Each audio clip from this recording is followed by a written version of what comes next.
Wandering through Ataman's HQ, you'll come across two stalkers playing cards, Graham and Grifter. Things seem friendly up until the point Grifter shoves a gun in Graham's face, who claims this is a usual trick he pulls when games get heated. He doesn't seem to mind, going as far as to tell you he knows the gun is unloaded. Yet, this is the kind of thing that made one of the group's members, a young man by the name of Chip, disappear entirely, not too keen on having a gun pressed to his face, loaded or otherwise. He's been avoiding their company, preferring the solitude of a burrow hideout he established for himself. Graham describes the young man as a bit of a crybaby, claiming that he shits himself every time, Grifter adding that he burst into tears over everything, particularly after he almost lost a set of shoes last time they played. Still, he's a part of the group and they're planning to go on a raid soon, so they'd prefer him to come back sooner rather than later. It falls on you, young rookie, to go fetch this little whiner and bring him back. His burrow is just a short walk away from Ataman's HQ, so it shouldn't be too much of a hassle.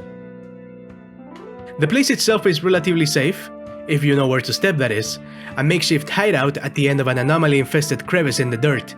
Chip will be the first one to speak when you walk in. Ну привет! Turns out that, while Grifter's story was mostly true, there's an element to it missing, just how much they seem to enjoy bothering poor little Chip.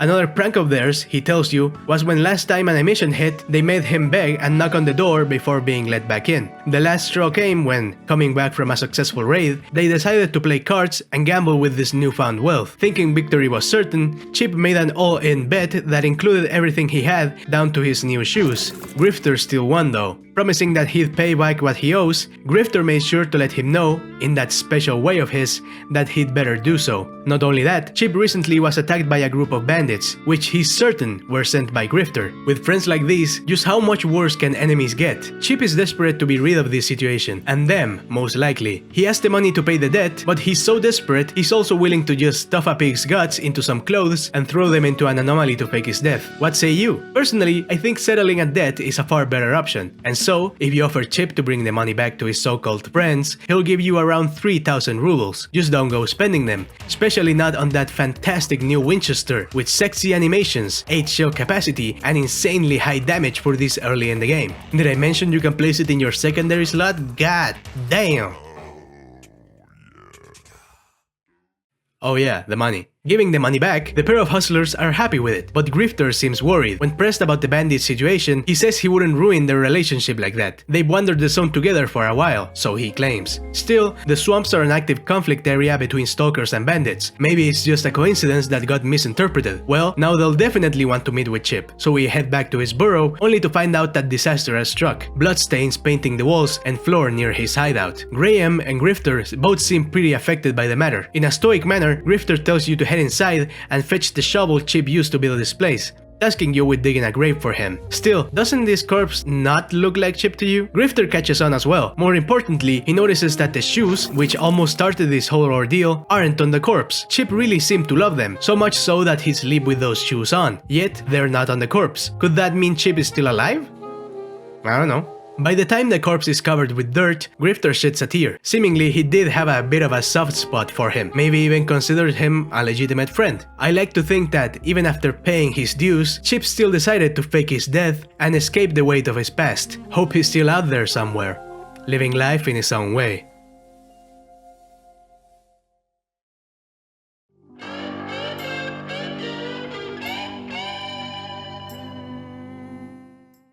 Wandering around Ataman's HQ, you'll most likely come across this well-armed individual, a somewhat daft stalker by the name of Hog. Clearly struggling to choose his words, he asks if you've seen a middle-aged man with long greasy hair, a bulbous nose, and a pothole-ridden face. At this point, all you can tell him is that you haven't seen this man, but keep him in mind.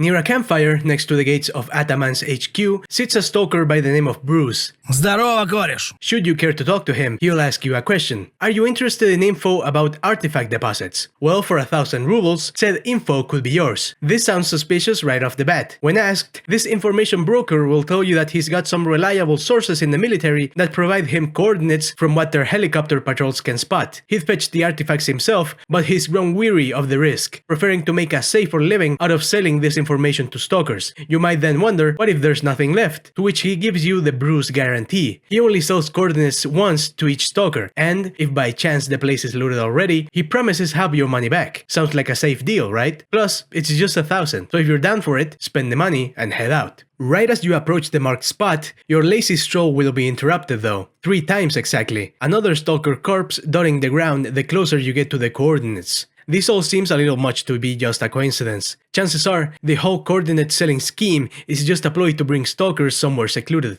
Checking them for clues, they all seem to have been murdered by gunfire. Yet, there's one that stands out. Middle-aged, bulbous nose, greasy hair. He looked like this before being a corpse? That's Hug's friend, a guy named Noise. Heading back to base, you can talk with Bruce, but nothing interesting will happen. Rather, you should focus on going back to Hug with this saddening news. Lamenting the death of his friend, he wonders how he'll tell this to his ex-wife and kids, or if he'll even dare telling them at all. Should we tell Ataman then? Nah. Hug claims to know Ataman and that, while he's a good man, his brand of justice simply wouldn't do. He doesn't doubt that he'd make Bruce pay for the scheme he's got going on, but that's not satisfactory. Hug wants him and his crew dead, and it has to be by his hand. What then? Well, for starters, confronting Bruce to put the scare in him is a good start. Don't stop there. Go around and tell a couple of the traders about the shit he pulled. It's a quick rumor to start, but it's bound to hold water. Just like that, you've scared Bruce into fleeing Ataman's HQ and, undoubtedly, back to his murderous friends. With Hog on his trail, he tells you that if you want a piece of the action, you better make a break for it.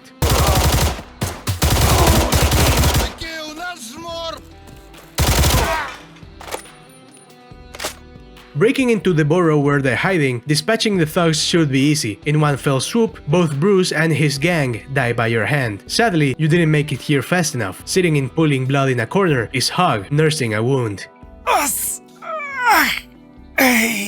It's bad, the kind of bad you can't fix with a medkit. He asks what took you so long, but he's just acting tough. He managed to clip one of Bruce's men, but that's as much damage as he could do. Being shot himself, he was brought inside, Bruce promising to treat him if he just joined their group. That it's all natural selection, and that if corpses are stupid enough to fall for this ploy, then it's their own fault. Mind you, that's the word he used. Not stalkers, corpses. Of course, that would include you. Maybe he should have taken the deal then. It's too late now. Thanking you for your help, he tells you that everything in his body is now yours. A bloody reward for bloody work. Spitting blood and closing his eyes one last time, Huck's body turns limp, his quest for revenge also claiming his own life.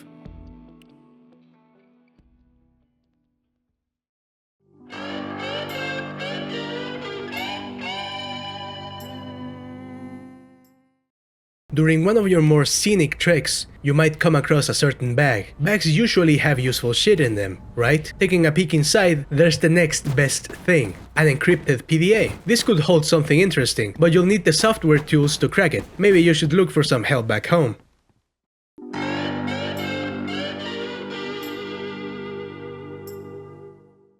Talking to your local artifact appraiser and certified techie guy, you'll be surprised to find that this PDA actually belonged to a man known as Beard, a true zone pioneer and one of its earliest inhabitants. It's said that he knew all of the zone's secrets, at least up until his supposed death when his group disappeared into some unknown anomaly. Still, his presence is felt by the way of stashes he left behind through the entire zone, impossible to find without a map. But with this PDA, it's gonna be a bit of a hassle, I won't lie. You have to hack the computer by way of a somewhat fucky puzzle, but if you keep at it, you should be able to unlock the thing, or almost at least. The PDA fries before the info in it can be retrieved entirely. All hope isn't lost though, a single set of stashed coordinates could be recovered, and it's right here in the swamps. Make sure to go check it out.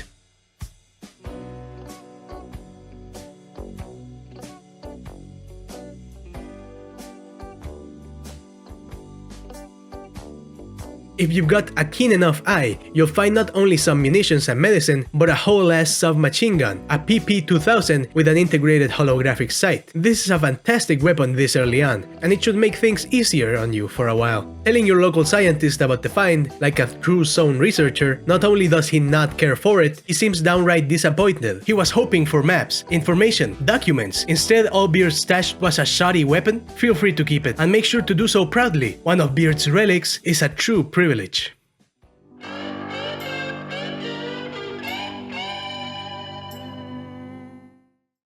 Wandering around your home base, it's hard to ignore the corpse laid next to a man holding his rifle. Keep yours in your pants though, he's not to blame. Instead, he'll tell you what happened. Yes, a most ghastly tale of things that go bump in the night. Walking back to base after an errand, through the thicket was heard a most horrifying scream. Not a pussy, he then dared to investigate and see if someone needed help. With his grandfather's shotgun at the ready, he saw a shape standing among the trees. Huge, hairy, and walking like a human. It was eating the dead man you see right now. A blast of buckshot drove the creature away, now lost in the night. Perhaps you can bring light to this dark deed. Examining the corpse, it's immediately clear this was the work of a mutant. Not a common one though, forsaking your usual bites and slashes in favor of small little marks on the neck, suctioning bites. Your quest giver is stunned. This being a new sight to him, he recommends that you talk to Kalina, the local designated hunter. Surely an experienced man of his trade would know more. Kalina seems to be the real deal, bragging about the time he shot a grenade launcher straight into a behemoth's anal cavity. Telling him of the strange little wounds you found on the victim's neck, he seems surprised. This was the work of a ghoul, creatures that look human, besides their thick fur, tentacled mouths, ability to turn invisible, and eternal thirst for blood. So,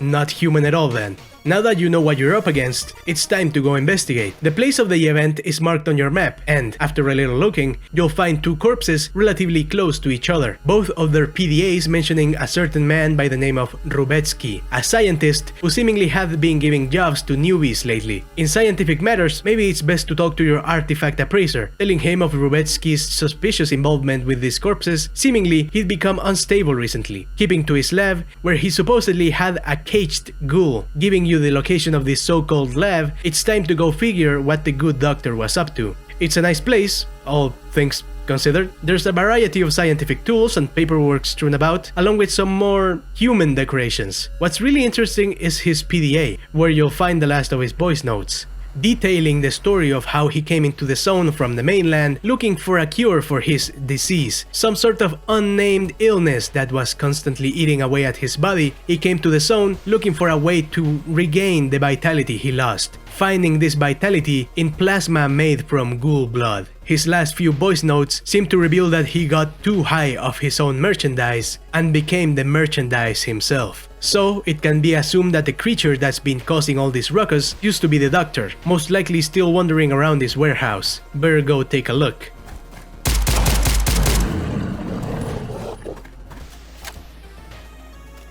Once you're done with him, it's time to go back to the man this all started with. Telling him of what happened, he seems impressed with you. He was actually gathering funds to set up a team of hunters to get rid of the thing. But since you went ahead and did it on your own, sounds like those funds are yours now. Heroic slayer of beasts.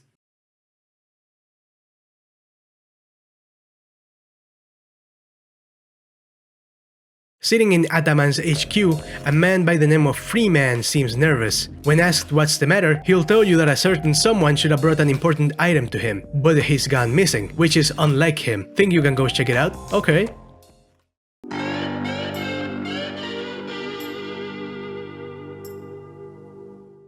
Arriving to a ruined house, you'll find a small squad of bandits, all surrounding the corpse of a stalker that seems to have been tortured. Nailed to his chest is a note: if you want your cargo, agree to the terms. Bad news, Freeman. Your body and your item are both gone. A merchant type, Freeman tells you that a bandit by the name of Barg has been trying to take over his business, going as far as taking over one of his warehouses and harassing his couriers. Shit's heating up, so he asks if you'll talk to a stalker by the name of Light, since he's also got beef with Barg. From then on, Light tells you that he's down to help out so long as you do your share of the burden. Head out and handle Barg's men and then recover Freeman's warehouse. While you do that, wanna hear a little fun fact? From what I gather, Light's name isn't Light as in the light from a light source, but rather Light as in something or someone who is light. He's light. Someone who is light would also be described as nimble. Not only that, Light is wearing a suit from the CD line, an obtainable yet uncraftable brand of armors that are clearly meant to represent Stalcraft's equivalent of the Clear Sky faction, except in Stalcraft lore it's called Horizon.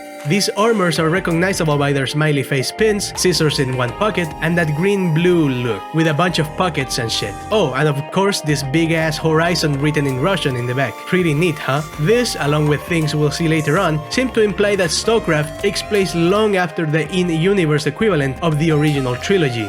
Oh, you're done? Sweet! Enough blood has been spilled. At a neutral ground, Light's squad meets with Barg's. You in the middle, it's about we put an end to this. But what if things were different? What if this was just one perspective on the whole story?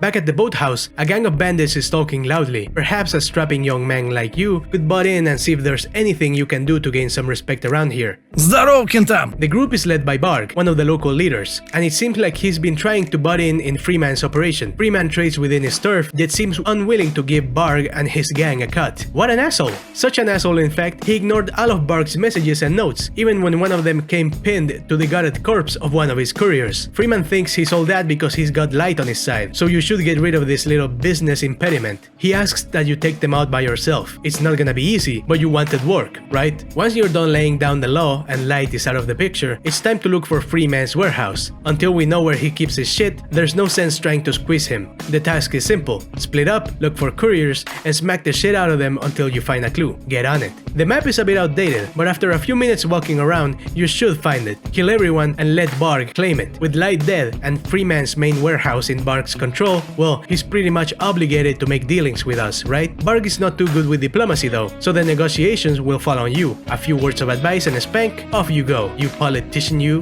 And so we're back where we last ended. Two perspectives, two sides of the same coin. One of two things can happen for either side. Either you cut a deal, achieving peace through scaring Barg off or getting Freeman to accept Barg's demands. For your gab and capacity for precise action, you'll be granted the Tactical AK, a fairly decent, level-appropriate gun with an integrated scope and suppressor, good for medium to long-range combat. Or, if shit goes sideways, pushing Freeman too hard or provoking Barg, a shootout ensues and, while shit isn't ideal, you still did most of the work properly, which is why you'll get the handmade AK, a somewhat trashy looking AK which is still quite decent for this area, more specialized for medium-range encounters.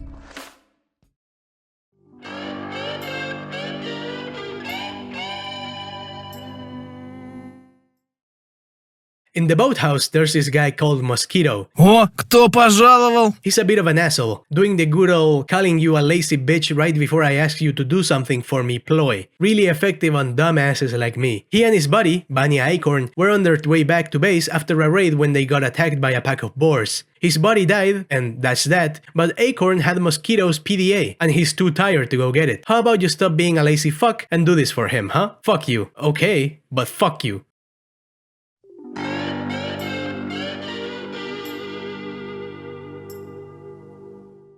Heading there, there's indeed a pack of mutants surrounding a corpse, which indeed does hold a PDA. Time to head home. Once that's done, Mosquito will give you a set of coordinates for a stash he paid for. He'd be willing to share it with you if you go fetch it for him as well, though you'll be splitting two halves of an empty space since when you get there, the bag is empty. At first he blames you and assumes you just stole this stuff, but then another thought comes up. Gravedigger. Gravedigger has made a business out of selling stash coordinates taken from corpses, though according to Mosquito, lately all he sells is bullshit. This being the second time Mosquito got a faulty set of coordinates, this is his last task. Head to the roadside and kill Gravedigger, and he'll make it worth your while. Gravedigger is staying at the bandits' hideout, the school, and when confronted, he'll tell you that he did, in fact, give Mosquito some less than quality coordinates, but with good reason. See, Mosquito kept telling Gravedigger that he should give him coordinates for free in exchange for protection. When rejected, he started talking shit about how he had powerful friends that could kill him. Trying to get him off his back, he gave him some shitty coordinates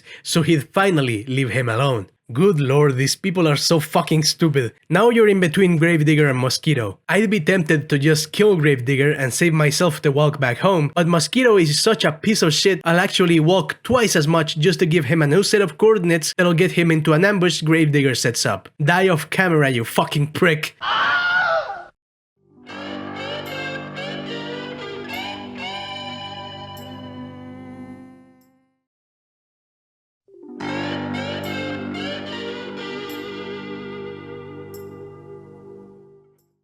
Before leaving the boathouse for greener pastures and fatter loot, make sure to pay local fellow hustler a visit. Cliffa, inviting you to a snack and chat, he'll hit you up with a more philosophical-like question. How does a bandit earn a living in the zone? Well, fucking over suckers, right? That's a perspective he can get down with too. So much so, he got into an argument with someone the other day, telling him that it's wrong to make a living off of other people's back, you know, typical sucker shit. Survival of the fittest and all that. Cliffa says that the zone is a zone too, referencing how Russian people also refer to prisons as zone. With that perspective in mind, he invites you to join in on a little job. There's a shack near the boathouse that's inhabited by someone. Whatever's inside is important enough for it to be locked up tight. Must mean there's some valuable shit in there, right? 50-50 split? Quick and easy job. Just meet Cliffa there. Once you get there, Cliffa is hard at work trying to figure out the front door's lock. Go ahead and look for some alternative entrance in the meantime. And just like that, we're in. Don't think too hard about it. Just look for whatever's valuable and grab it. So, we got plans, papers, plans and papers, papers and plans, and plans and papers.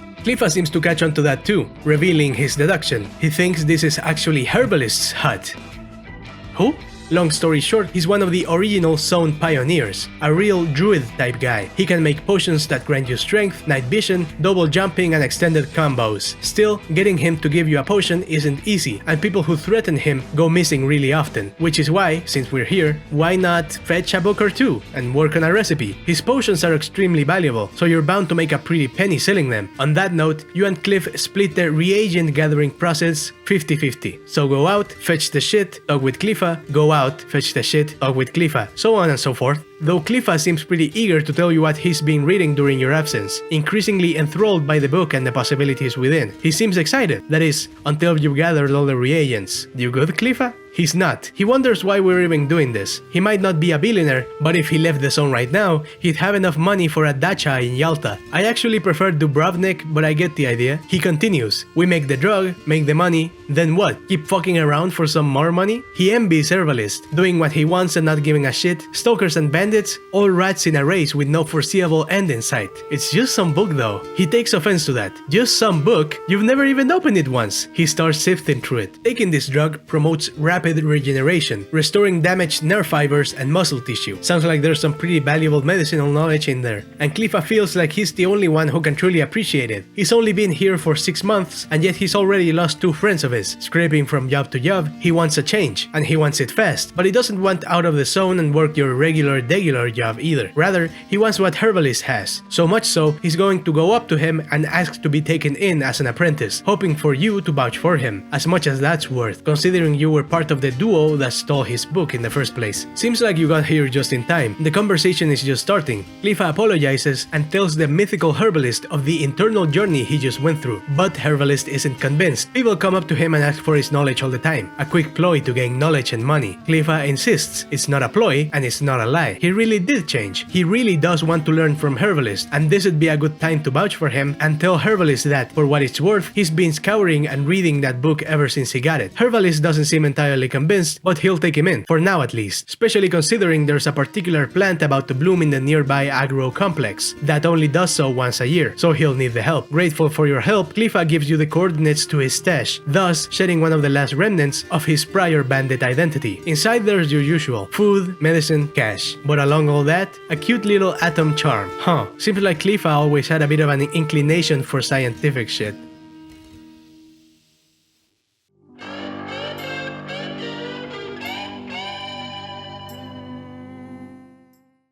Once all that's over with, we're pretty much done with this place. You'll learn to like it, or maybe you'll hate it for how tense it can be, even if it's low stakes in the grand scheme of things. Either way, staying here is not sustainable. The loot is shit, the guns are shit, the people are shit, and this place is a fucking swamp, so it's shit too. We need to move on to better, bigger, cooler things. That's why you need to pack your shit, grab some medicine, load your gun, and hit the road. Further north, there's greater treasures to be found, new people to meet, and, most importantly, better guns to work your way up to. When it's said like that, well, shit can't be any worse than down here, right?